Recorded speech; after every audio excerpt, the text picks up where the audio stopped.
Hello बच्चा लोग।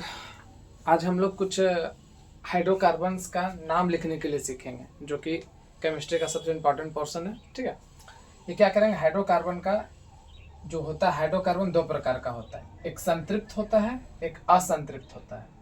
असंतृप्त कितना प्रकार का होता है, तो एक प्रकार से होता है जिसका नाम एल्केन है। और असंतृप्त दो प्रकार का होता है जिसको एल्किन और एल्काइन बोलते हैं।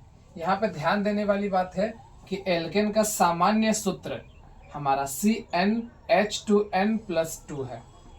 यहाँ पे एल्किन का सामान्य सूत्र CnH2n है और एल्काइन का सामान्य सूत्र CnH2n-2 है। ठीक है, अब यहाँ पे क्या होता है कि n का मतलब जो है, यहाँ पे जो n आप लोगों को दिख रहा है, n का मतलब क्या है, n बराबर कार्बनों की संख्या, नंबर ऑफ कार्बन है। ठीक है, कार्बनों का संख्या को n हम बोलेंगे। अब यहाँ पे एल्केन में जो होता है वो सिंगल बॉन्ड होता है, मतलब कार्बन और कार्बन के बीच में, याद रखोगे, कार्बन और कार्बन के बीच में सिंगल बॉन्ड होता है। ठीक है, और इसमें एल्किन में कार्बन और कार्बन के बीच में डबल बॉन्ड होता है और एल्काइन पे कार्बन और कार्बन के बीच में ट्रिपल बॉन्ड होता है, जिसको आबंध हम लोग बोलते हैं हिंदी में। लेकिन याद रखिएगा कि कार्बन और कार्बन के बीच में ही कैलकुलेट होगा। ठीक है, यहाँ पे n का मतलब होता है नंबर ऑफ कार्बन। यहाँ पे ये नॉर्मल हम बना के दिखा रहे हैं, CnH2n+2। यहाँ पे हम क्या करते हैं, n बराबर एक रखते हैं। n बराबर क्या रखते हैं, एक, मतलब कार्बनों का संख्या एक। यहाँ से कुछ फॉर्मूलाज निकलेगा हमारा, तो C n के जगह में एक रखेंगे। ठीक है, n के जगह में एक, H2 n के जगह में एक +2। यहाँ पे C1H, दो एके दो और +2, यहाँ पे C1H4, इसको हम लोग लिख सकते हैं CH4। यानी कि हमारा पहला फॉर्मूला निकलता है CH4। उसी तरीके से हम इसमें n बराबर 2 लिखते हैं, n बराबर 2 लिखते हैं, तो हमारा फॉर्मूला में पुट करेंगे CnH2n+2। यहाँ पे C n के जगह में 2 रखेंगे, H2n के जगह में 2 रखेंगे +2, C2H, 2 दूना 4 +2, C2H4, 4 2 6। तो ये हमारा नेक्स्ट फॉर्मूला निकलता है C2H6। तीसरा फॉर्मूला उसी तरीके से C3H8 निकलेगा। उसी तरीके से अगला C4H10 निकलेगा, C5H12 निकलेगा, C6H14 निकलेगा। ये इसी तरीके से फॉर्मूला हमारा निकलता रहेगा। ठीक है, तो ये एल्केन का हम फॉर्मूला निकाले, उसी तरह क्या करेंगे, एल्किन का फॉर्मूला निकालेंगे। तो यहाँ पे याद रखिएगा कि n के जगह में एक हम नहीं रख सकते। एल्किन और एल्काइन में n के जगह, मतलब n मतलब कार्बनों का संख्या एक नहीं रहेगा, यानी कि हम एक वाला खाली छोड़ देते हैं, एक वाला हम क्या करते हैं, खाली छोड़ देते हैं। ठीक है, तो हमारा 2 से स्टार्ट होगा, C2H4, C3H6, C4H8, C5H10, C6H12।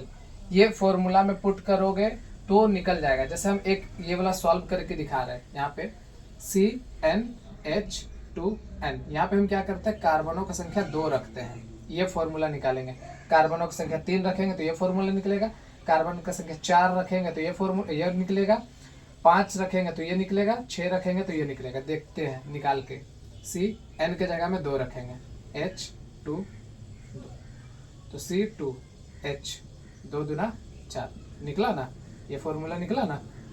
तो इसी तरीके से बहुत सारा फॉर्मूला हम लोग निकाल सकते हैं। फिर यहाँ पे उसी तरीके से CnH2n-2, यहाँ पे कार्बनों का संख्या हम कितना रखेंगे, 2 रखेंगे। हम पहले ही बोले एक नहीं रखेंगे, तो 2 रखते हैं, तो Cn, n के जगह में 2, H2, n के जगह में 2 -2, C2H, 2 दूना 4 -2, C2H2, कितना निकला निकला।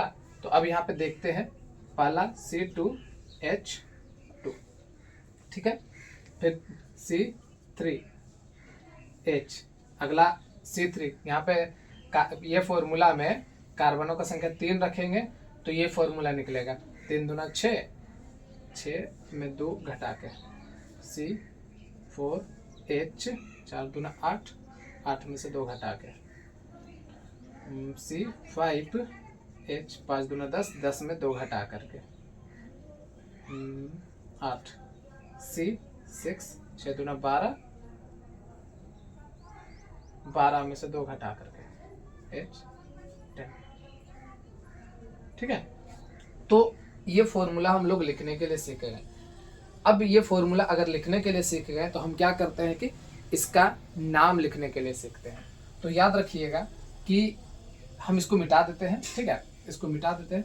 एक बात याद रखिएगा कि एक कार्बन रहेगा, एक कार्बन रहेगा तो हम क्या करेंगे, 2 कार्बन रहेगा तो क्या लिखेंगे, 3 कार्बन रहेगा तो क्या लिखेंगे। सबसे पहला कि एक कार्बन रहेगा तो उसको मैथ लिखेंगे। एक कार्बन रहे, यहाँ पे एक कार्बन नहीं है ना, 2 कार्बन है, तो एक कार्बन के लिए मैथ, 2 कार्बन के लिए एथ, 3 कार्बन के लिए प्रॉप, 4 कार्बन के लिए ब्यूट और 5 कार्बन के लिए पेंट और 6 के लिए हेक्स। उसी तरीके से यहाँ भी 2 कार्बन है तो 2 कार्बन के लिए कितना बोले हैं, एथ, 2 कार्बन के लिए एथ, 3 कार्बन के लिए प्रॉप, 4 कार्बन के लिए ब्यूट, 5 कार्बन के लिए पेंट, 6 कार्बन के लिए हेक्स। उसी तरीके से यहाँ भी 2 कार्बन के लिए, अभी जस्ट बोले 2 कार्बन के लिए एथ, 3 कार्बन के लिए, 3 कार्बन के लिए क्या बोले, अभी जस्ट 3 कार्बन के लिए प्रॉप बोले हैं, प्रॉप, 4 कार्बन के लिए ब्यूट, 5 कार्बन के लिए पेंट और 6 कार्बन के लिए हेक्स, ठीक है। अगर इतना समझ में आ गया तो यहाँ ध्यान दीजिएगा इसको हम थोड़ा सा मिटा देते, ठीक है, इसको मिटा देते हैं, यहाँ से हम इसको यहाँ पे डिनोट कर देते हैं कि आप यहाँ से फॉर्मूला निकाल लिया, ठीक है।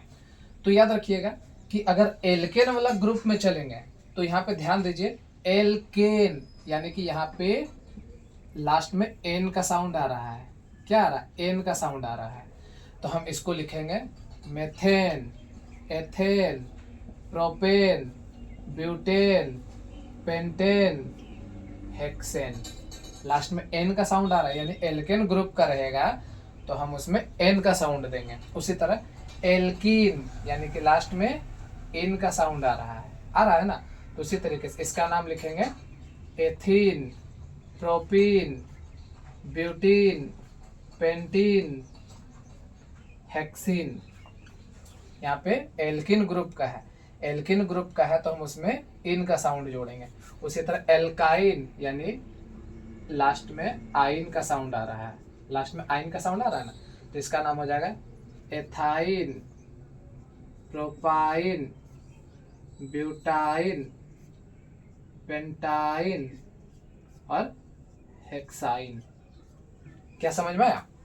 तो यहाँ ध्यान दीजिएगा, यहाँ पे कैसे पहचानेंगे कि एल्केन ग्रुप का है और कैसे पहचानेंगे एल्किन ग्रुप का है और कैसे पहचानेंगे एल्काइन ग्रुप का है। तो ध्यान से देखिएगा, 2 गुना से 2 ज्यादा रहेगा, 2 गुना से 2 ज्यादा रहेगा तो एल्केन ग्रुप का रहेगा, 2 गुना सिर्फ रहेगा तो वो एल्किन ग्रुप का रहेगा, और 2 गुना से 2 कम रहेगा तो वो एल्काइन ग्रुप का रहेगा। देखते हैं, देखिए यहाँ पे 2 दूना 4, 4 से 2 ज्यादा, मतलब कि कार्बन का संख्या और हाइड्रोजन का संख्या पे ध्यान देंगे, कार्बन का संख्या और हाइड्रोजन का संख्या पे ध्यान देंगे।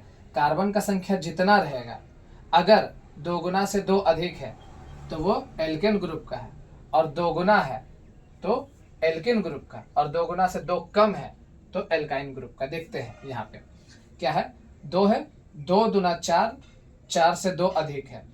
उसी तरह 3, 3 दूना 6, 6 2 अधिक है। 4 दूना 8, 8 2 10, 2 अधिक है। 5 दूना 10, 2 अधिक है। 6 दूना 12, 12 से 2 अधिक है।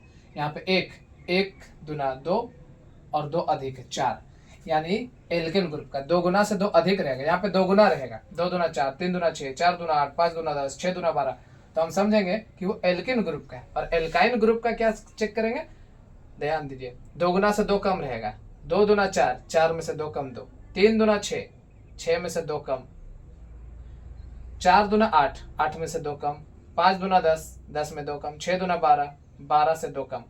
क्यों? क्योंकि यहाँ पे फॉर्मूला में ही देखिए कि -2 है, यहाँ पे देखिए 2 गुना है और यहाँ पे 2 गुना से 2 अधिक है, फॉर्मूला में ही लिखा हुआ है। क्या आपको ये चीज़ समझ में आया? अगर समझ में आया तो आप स्क्रीनशॉट ले लीजिए और इस वीडियो को ज़्यादा से ज़्यादा शेयर कीजिए, जिससे कि और बच्चा को लोग का मदद हो जाएगा, जो क्लास 10th में और 11-12 में जो भी केमिस्ट्री से प्रॉब्लम, यहाँ पे हाइड्रोकार्बन से प्रॉब्लम होता है, ठीक है। उसके बाद हम लोग देखेंगे आगे का वीडियो जब अपलोड होगा तो उसमें हम लोग देखेंगे IUPAC नाम लिखने के लिए। उसी तरीके से जिस तरीके से आज आप लोगों को इजी समझ में आया, उसी तरीके से हम लोग अगला वीडियो में पूरा डिटेल में IUPAC नाम चर्चा करेंगे, ठीक है।